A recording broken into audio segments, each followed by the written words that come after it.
நீங்க 2017லயே இன்றைக்கு இருக்கக்கூடிய அரசாங்கம், ஒன்றிய அரசாங்கம் ஒரு முடிவு எடுக்குது. அதாவது பிற பிற துறைகளில் நிபுணத்துவம் பெற்றவர்களை நேரடியாக நியமனம் செய்வது அப்படின்னு ஒண்ணு. லேட்டரல் என்ட்ரின்னு சொல்லுவாங்க அத.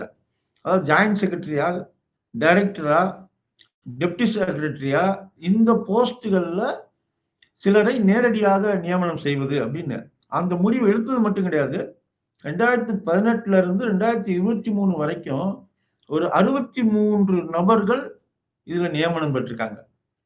இந்த அதாவது யுபிஎஸ்சி, ஐஏஎஸ் இல்லாம, ஐபிஎஸ் இல்லாம, ஐஆர்எஸ் இல்லாம நேரடியாக அந்தந்த துறைகளில் அவங்க நியமனம் பெற்றிருக்காங்க. நம்ம இந்த 63 பேர்ல 57 பேர் இன்னும் வேலை பார்த்துட்டு இருக்காங்க. ஜாயிண்ட் செக்ரட்டரியா, டெப்டி செக்ரட்டரியாக, டைரக்டராக வேலை பார்த்துட்டு இருக்காங்க. நீங்க ஒரு ஐஏஎஸ் முடிச்ச ஒருத்தர் ஐஏஎஸ் படிச்சுட்டு ஜாயிண்ட் செக்ரட்டரி ஆகணும் அப்படின்னு சொன்னா 17 வருஷ சர்வீஸ் தேவைப்படும்.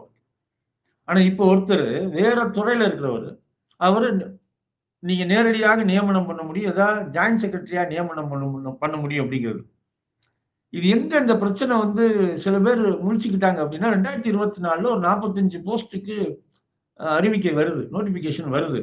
அந்த நோட்டிபிகேஷன் வந்த உடனே அங்க ஒன்றிய அமைச்சரவையில இருந்த சிராக் பாஸ்வான் திடீர்னு ஒரு கொஸ்டின் கேட்கிறாரு. ஆமா, நீங்க இதெல்லாம் போட்டுட்டீங்களே, ஏற்கனவே போட்ட 63 பேர்ல இடஒதுக்கீட்டை நீங்க கொண்டு வந்தீங்களா?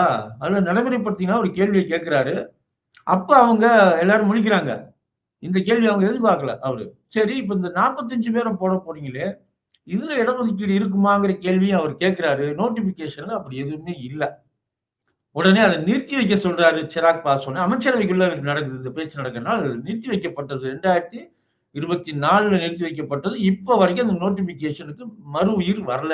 நல்ல விஷயம் அது.